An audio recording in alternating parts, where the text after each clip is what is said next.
खरगोन क्षेत्र के किसानों की समस्याओं को लेकर शुक्रवार को भारत कृषक समाज ने अध्यक्ष राजू लटेत के नेतृत्व में राज्यपाल के 10 सूत्रीय समस्याओं के मांगों को लेकर राज्यपाल के नाम एक ज्ञापन सौंपा गया। ज्ञापन में उल्लेख किया है कि 2 वर्ष से कभी सूखा तो कभी अतिवृष्टि तो कभी ओलावृष्टि से किसानों की फसलें बर्बाद होती चली आ रही है।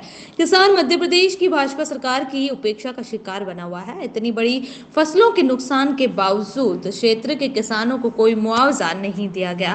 वर्तमान में बिजली शेड्यूल बदल दिया, बिजली आने जाने का समय नहीं होने से किसान परेशान है। किसानों ने मांग की है कि पेट्रोल डीजल के दामों पर नियंत्रण किया जाए, किसानों का फसल ऋण माफ किया जाए, तीनों कृषि कानून निरस्त हो, ऐसी मांगे शामिल है।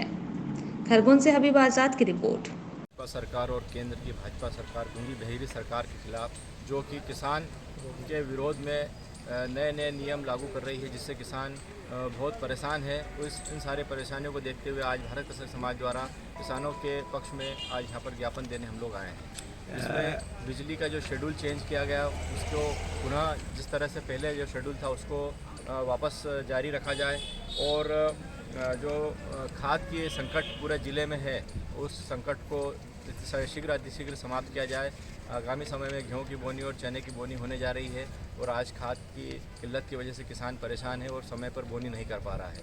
साथ ही जो 2 लाख रुपए तक का जो कर्ज माफ़ी का केंद्र कांग्रेस सरकार ने वादा किया था उस वादे को पूरा किया जाए और साथ ही जो फसल बर्बाद हो गई थी अतिवृष्टि और अल्पवृष्टि की वजह से उन फसलों का मूल्यांकन कर मुआवजा दिया जाए और जो इंदिरा सागर की नहरें हैं उनका जल जो उससे संपर्क में आने वाले जितने भी तालाब हैं उनके अंदर उसका जल भराव किया जाए। इस तरह की मांगों को लेकर के हम लोग आज यहाँ पर कलेक्टर साहब के पास ज्ञापन देने आए हैं। क्या नाम है? भूपेंद्र यादव, भारत कृषक समाज जिलाध्यक्ष। भाई ने सब बता ही दिया है। मैं तो एक बात कहूँगा कि इस साल भी जो अतिवृष्टि और सूखा रहा उसमें किसानों की फसलें बर्बाद हुई हैं।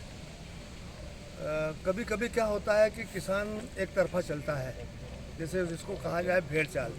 पिछले वर्ष मिर्ची में अच्छा मुनाफा कमाया, इस साल खेतों खेत मिर्ची लग गई। मिर्ची का निर्यात बंद कर दिया मोदी जी ने, तो मिर्ची के भाव आ गए 50 और 60 रुपये पर। तो निश्चित तौर पर अगर निर्यात चालू कर दिया जाए तो ये मिर्ची के जो भाव गिरे हैं, अगले साल मैं समझता हूँ कि किसान इस देश में मिर्ची नहीं लगाएगा अगर इस प्रकार के भाव रहे, क्योंकि मिर्ची में 1 लाख रुपए एकड़ का खर्चा आता है और उसमें पूरा घाटे का धंधा हो रहा है।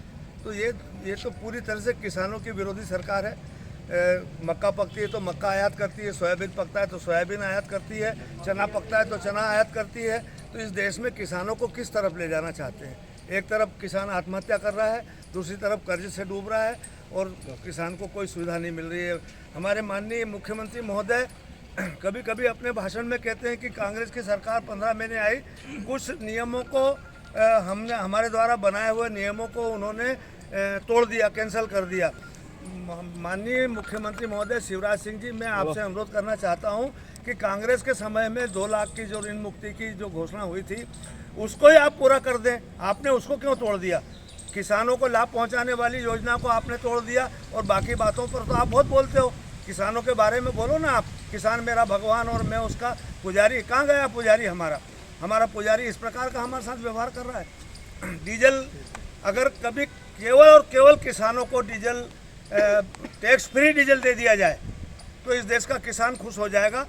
ये किसान को जो ट्रैक्टर में लगने वाला डीजल है ये बिल्कुल टैक्स फ्री कर देना चाहिए सरकार ने, तो निश्चित तौर पर किसान को एक बहुत बड़ा लाभ होगा और बहुत बड़ा उत्पादन, क्योंकि किसान जितना टैक्स देता है अपनी खेती से उत्पादन पर जितना टैक्स देता है इतना भारत में कोई अपने घर पूरता केवल उगाएगा और घर पूरता केवल पैदा करेगा और बाकी खेतों को पड़त अगर छोड़ देगा तो इस देश का जनता भूखे मर जाएगी।